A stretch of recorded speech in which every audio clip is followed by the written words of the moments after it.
सफर में धूप तो होगी, जो चल सको तो चलो। सभी हैं भीड़ में, तुम भी निकल सको तो चलो। किसी के वास्ते राहें कहाँ बदलती हैं, तुम अपने आप को खुद ही बदल सको तो चलो। निदा फाजली। वीडियो को लाइक जरूर करें।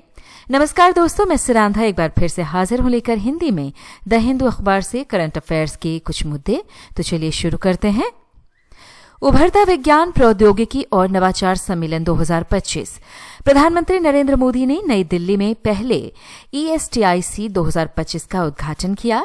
ये सम्मेलन भारत के वैज्ञानिक भविष्य के लिए एक महत्वपूर्ण कार्यक्रम है। प्रधानमंत्री ने निजी क्षेत्र द्वारा किए जाने वाले अनुसंधान और विकास को तेजी से बढ़ावा देने के लिए 1 लाख करोड़ रुपए के अनुसंधान, विकास और नवाचार योजना कोष की शुरुआत की। ये सम्मेलन विकसित भारत 2047 के दृष्टिकोण को आगे बढ़ाने के लिए AI यानी आर्टिफिशियल इंटेलिजेंस और बायो मैन्युफैक्चरिंग सहित 11 प्रमुख क्षेत्रों पर केंद्रित है।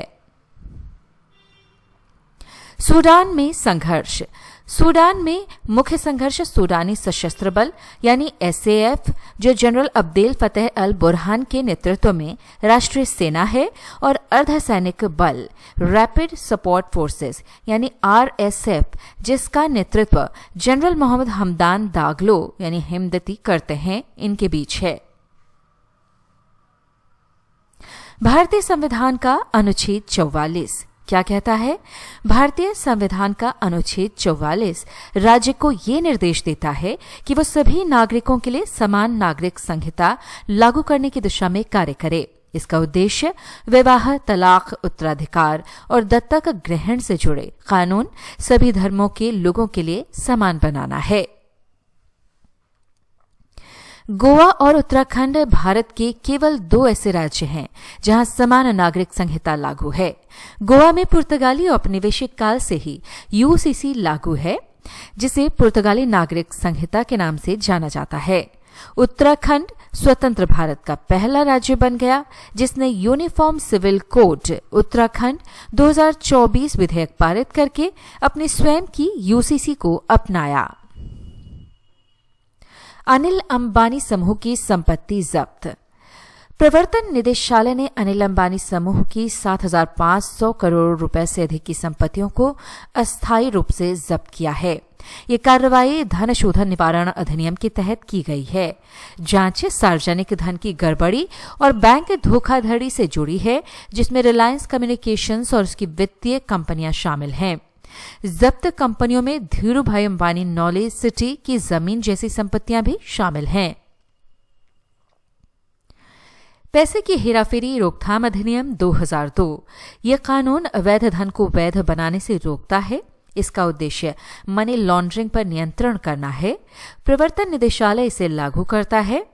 अपराध से जुड़ी संपत्तियों को जब्त किया जा सकता है। यह पारदर्शिता बढ़ाता है और अंतर्राष्ट्रीय नियमों के अनुसार काम करता है। विशेष सघन पुनरीक्षण यानी SIR, जिसे बिहार चुनाव के दौरान आपने बहुत सुना होगा।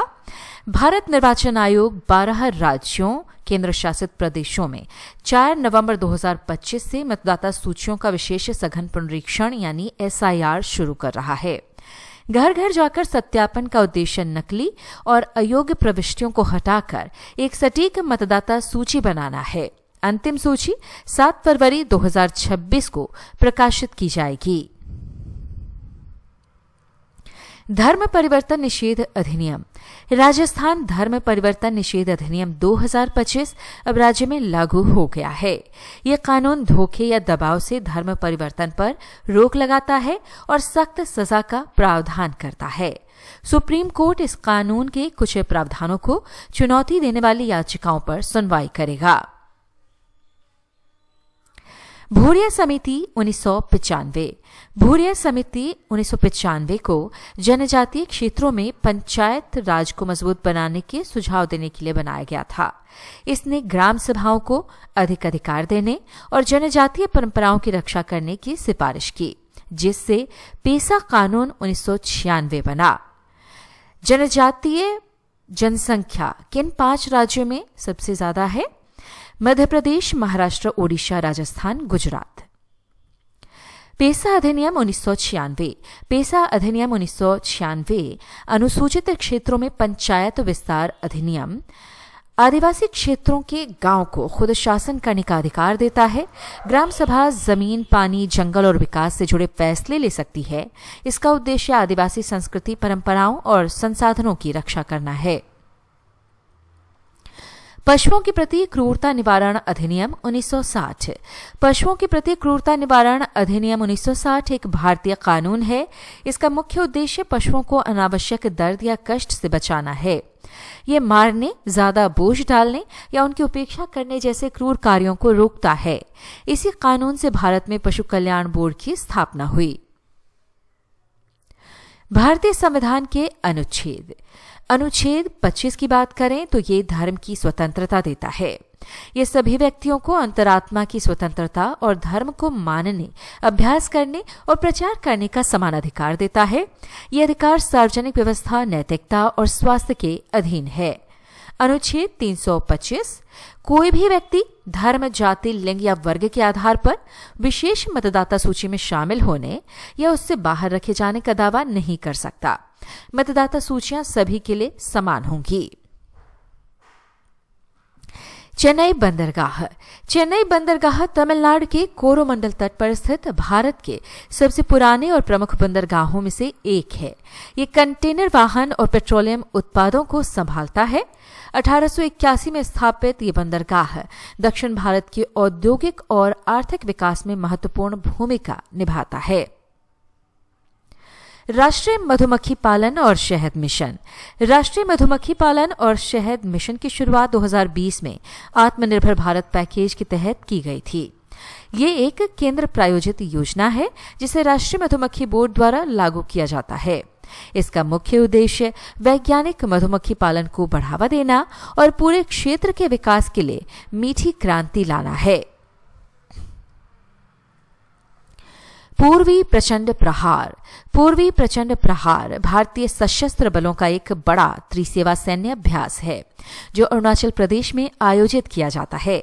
इसका उद्देश्य ऊंचाई वाले क्षेत्रों में थल सेना, नौसेना और वायुसेना के बीच संयुक्त युद्ध क्षमता, संचालन, तालमेल और बहुक्षेत्रीय तैयारी की जांच करना है। एनशिटिफिकेशन का मतलब है जब कोई ऑनलाइन प्लेटफॉर्म या सेवा धीरे धीरे खराब होती जाती है। शुरुआत में वो उपयोगकर्ताओं के लिए अच्छी होती है, फिर मुनाफे के लिए उनका शोषण करती है और अंत में विज्ञापनदाताओं या मालिकों को प्राथमिकता देकर सबके लिए बेकार बन जाती है। नेग्रोस द्वीप। फिलीपींस के नेग्रोस द्वीप पर 5.8 तीव्रता का भूकंप आया। ये भूकंप 10 किलोमीटर की गहराई पर था। जर्मन रिसर्च सेंटर फॉर जियोसाइंसेस ने सोमवार को इस झटके की सूचना दी। किसी बड़े नुकसान की तत्काल कोई खबर नहीं है।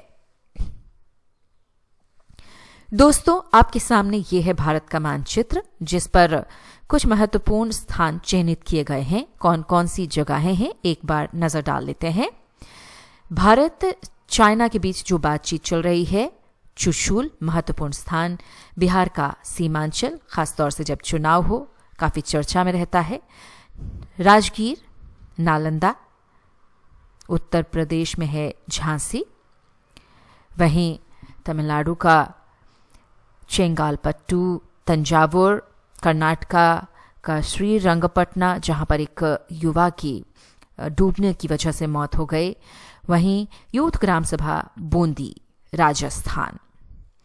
दोस्तों, इस वीडियो में फिलहाल इतना ही, लेकिन जाते जाते आपको याद दिला दूं कि कमेंट में हमने इस पीडीएफ फाइल को डाल दिया है ताकि वहां से आप आसानी से इसे पढ़ सकें।